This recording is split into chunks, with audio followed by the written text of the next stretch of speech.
जब उनके घर से मैं 4 बजे निकला तो मैं बस में बैठा हूं स्टेशन पर आने के लिए। मैं क्योंकि मैंने आपको पहले भी बताया हुआ है अपने जीकेएन के कोर्स में कि मैं अगर जब मैं बस में बैठता था, तो मुझे 15 साल के करीब हो गए हैं, जब मैं बस में बैठता था तो मैं ड्राइवर की सीट के आसपास ही बैठता था, यानी आगे आगे ही बैठता था। ये मेरी नेचर का पार्ट था, तो मैं आगे ही बैठा था। तो अचानक देखा कि हमारी बस के आगे एक कार, जो उसका दरवाजा खुला और पीछे से एक स्कूटर आया और दरवाजे पे लगा और स्कूटर वाले दोनों गिर गए। मैंने अचानक देखा तो जो गिरे वो मेरे फूफा जी थे और उनका बेटा था। मैंने कहा, ड्राइवर साहब ड्राइवर साहब ड्राइवर साहब, गाड़ी रोकोगे क्या, बस रोकोगे? कहते क्या हुआ सरदार जी? मैंने कहा, यार वो जो एक्सीडेंट हुआ मेरे रिश्तेदार है, मैंने जरा उतरना है। तो उन्होंने बस रोकी, मैं वहां से उतरा। उतनी देर में जो मेरे कजन थे, उन्होंने जो कार का ड्राइवर था उसके साथ झगड़ा शुरू कर दिया। गेट के खिड़की से हाथ अंदर डाल के उसकी जो इग्निशन की थी वो बाहर निकाल ली, छीन ली, कि जब तक पुलिस नहीं आएगी तुझे वापस नहीं दूंगा। तूने दरवाजा खोल दिया, हम गिर गए, कुछ हो जाता, मेरे पिताजी मेरे साथ हैं, अगर उनको कुछ हो जाता। लड़ना शुरू हो गया। जब पुलिस आई तो कार के ड्राइवर ने पुलिस वालों को बताया कि इन्होंने मेरी चाबी छीन ली है। केस उल्टा हो गया। जो उनकी फेवर में जा रहा था, मेरे अंकल की फेवर में जा रहा था, वो कार ड्राइवर की फेवर में चला गया कि पुलिस वाला कहता है कि आपने उसकी गाड़ी की चाबी जो छीनी है ना, वो आप नहीं कर सकते थे। बात लंबी हो गई, 1-2 घंटे लग गए, मेरी ट्रेन का टाइम होता जा रहा है और थोड़ा सा उनको चोट भी लगी थी। उतनी देर में हमारे भी 1-2 जान पहचान वाले बुलाए गए। सब समहाउ कंप्रोमाइज हुआ और मैं अपने फूफा जी को और उनके बेटे को, अपने कजन को छोड़ने के लिए उनके घर गया और बज गए रात के 10:30। मेरी ट्रेन छूट चुकी थी, लेकिन मैंने उनको नहीं बताया। 10:30 बजे मैंने कहा कि मैं अब वापस जाना चाहता हूं चाचा जी के घर में। तो बेटा यही रुक जाओ। मैंने कहा नहीं, मेरी एक्चुअली ट्रेन थी 8, 8:30 बजे, जो मैंने मिस कर दी है बिकॉज आपको मेरी जरूरत थी। तो बेटा आप बता देते। मैं कहा, अगर मैं आपको बताता तो क्या आप मुझे रोकते? कहते नहीं, हम आपको कहते जाओ, और फिर आपको उस समय मेरी जरूरत थी ना? कहते हाँ जरूरत तो थी। तो मैंने कहा, मैं तो कल भी जा सकता हूं ना। My dear sons, my dear daughters, examples देने का जो मेन मोटिव होता है ना, कि लाइफ में ऐसी ऐसी चीजें आपके साथ होती हैं। You are to value people. दूसरे को आपने महत्व देना है, अपने से भी ज्यादा, किसी भी चीज से ज्यादा, लेकिन भगवान से कम। हम इस चैप्टर में इस सारे कॉन्सेप्ट को समेटने की कोशिश करेंगे, डिस्कस करने की कोशिश करेंगे, और अगले चैप्टर में पहुंचकर हम एक अलग इशू, एक अलग कॉन्सेप्ट, एक अलग टॉपिक आपके साथ डिस्कस करेंगे। अभी क्योंकि हमने लोगों से कुछ लेना है, तो फिर उससे पहले लोगों को कुछ देना पड़ेगा। जो आप दे सकते हो, आप टाइम दे सकते हो, आप पैसे दे सकते हो, आप नॉलेज दे सकते हो, आप एक्सपीरियंस दे सकते हो, या फिर आप आशीर्वाद दे सकते हो। जो आप दे सकते हो वो आपको लोगों को देना है। जब आप लोगों को दे लेंगे तो उसके पास, जो लोगों के पास है, वो लोग आपको देना शुरू कर देंगे।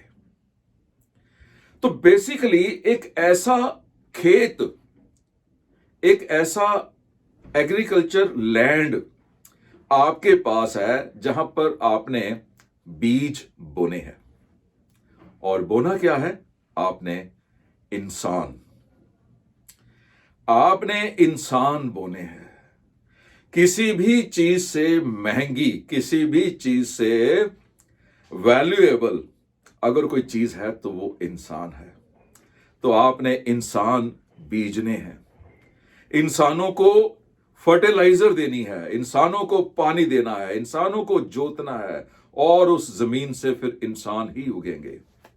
और जब इंसान उगेंगे तो उनके ऊपर लगे हुए फल आपको ही खाने को मिलेंगे, उनके ऊपर लगी हुई सब्जियां आपको ही खाने को मिलेंगे। तो पूरा का पूरी की पूरी जो जायदाद है वो आपकी तैयार हो जाएगी। इसलिए start giving something to others. लोगों को कुछ देना शुरू कर दीजिए। जब आप देंगे तो आपको कुछ मिलेगा, जब कुछ मिलेगा और दे देना, फिर आपको मिलेगा, जब और मिलेगा तो फिर दे देना, फिर आपको मिलेगा, फिर दे देना और मिलेगा, और ये ना रुकने वाला एक सीक्वेंस बन जाएगा। My dear sons, my dear daughters, मैंने बहुत लोगों को एक क्वेश्चन किया है, क्योंकि मेरे साथ तो वो हुआ था और मैं जानना चाहता था कि आप लोगों के साथ भी वो होता है। और ये मेरा क्वेश्चन आपके लिए भी है। स्कूल में, कॉलेज में, यूनिवर्सिटी में क्या कोई ऐसा सब्जेक्ट था जहां पर आपको यह पढ़ाया गया हो कि आपने दूसरे लोगों को वैल्यू देनी है? हमेशा यही सिखाया गया कि सक्सेस कैसे मिलनी है। सक्सेस मिलनी है, आपने अपनी पर्सनैलिटी को इंप्रूव करना है, अपने स्किल को इंप्रूव करना है, अपने टैलेंट को इंप्रूव करना है, अपनी कम्युनिकेशन स्किल्स को इंप्रूव करना है, अपनी लिसनिंग स्किल्स को इंप्रूव करना है, अपनी बॉडी लैंग्वेज ठीक करना है, वगैरह वगैरह। लेकिन यह तो कभी किसी ने सिखाया नहीं कि यह सब चीजें इतना मैटर नहीं करती हैं। अगर आप लोगों को वैल्यू देना शुरू कर देते हो, आपके कपड़े कैसे हैं मैटर नहीं करते हैं, आप इंग्लिश बोलते हो, हिंदी बोलते हो, पंजाबी बोलते हो, गुजराती बोलते हो, मैटर नहीं करती है। आप बिना बोले दूसरे के दिल में जगह बना लेते हो। यह कभी भी किसी सब्जेक्ट में नहीं था, मेरे में तो नहीं था, और जितने भी लोगों से मैंने पूछा है कहीं पर भी नहीं था। लोगों ने एमबीबीएस कर लिया, लेकिन एमबीबीएस में यह अगर छोटा सा सब्जेक्ट होता कि how to invest in people, how to take something from people by giving, by valuing, ये था ही नहीं। पायलट तैयार हो गए, इंजीनियर्स तैयार हो गए, सॉफ्टवेयर इंजीनियर्स तैयार हो गए, चांद पे जाने के लिए लोग भी तैयार हो गए, लेकिन सब अकेले ही थे। दूसरों के साथ मिक्सअप होना सिखाया ही नहीं गया। इसीलिए कुछ लोग जो इस बात को समझ पाए, जो इसके पावर को समझ पाए, केवल वही लोग कामयाब हो पाए, वही लोग अमीर हो पाए। My dear sons, my dear daughters, अगर आप लोगों का पैसा यूज करना चाहते हो, लोगों का टाइम यूज करना चाहते हो, तो एक चीज का ध्यान रखिए कि आपको उनको एज इट इज, जैसे वो हैं वैसे ही एक्सेप्ट करना पड़ेगा, स्वीकार करना पड़ेगा।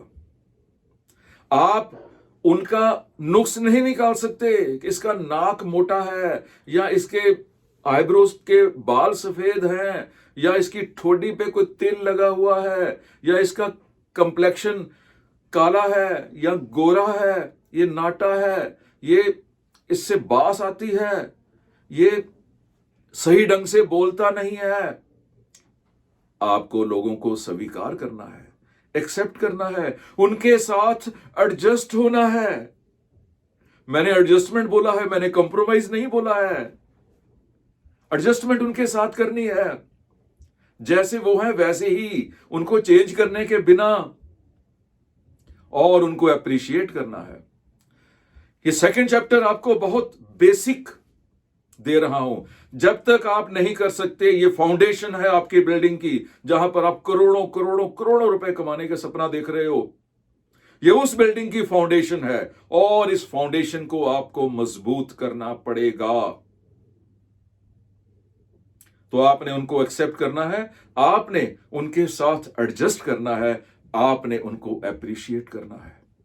क्या फर्क पड़ता है छोटी छोटी चीजों में, अगर आप अप्रिशिएट कर जाओ तो क्या फर्क पड़ता है?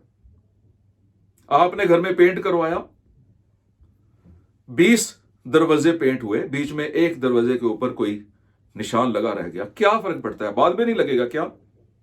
क्या जरूरत है पेंटर को डांटने की? क्या जरूरत है अपने डोमेस्टिक हेल्प को डांटने की? क्या जरूरत है सड़क पे सफाई करने वाले सफाई कर्मचारी को डांटने की? क्या जरूरत है गार्ड को डांटने की? कोई अधिकार नहीं है। आज आप जो भी हो, वो किसी और के कारण ही हो। मैं आपके साथ बात कर पा रहा हूं, मैं एयर कंडीशन घरों में रहता हूं, मैं एयर कंडीशन लग्जरी कार चलाता हूं, महंगे महंगे कपड़े खरीदता हूं, महंगे महंगे मोबाइल फोन्स खरीदता हूं। क्यों खरीद पाता हूं? क्योंकि some people are working directly or indirectly for me. Directly, my employees, my staff member. Indirectly, उनके परिवार के मेंबर्स,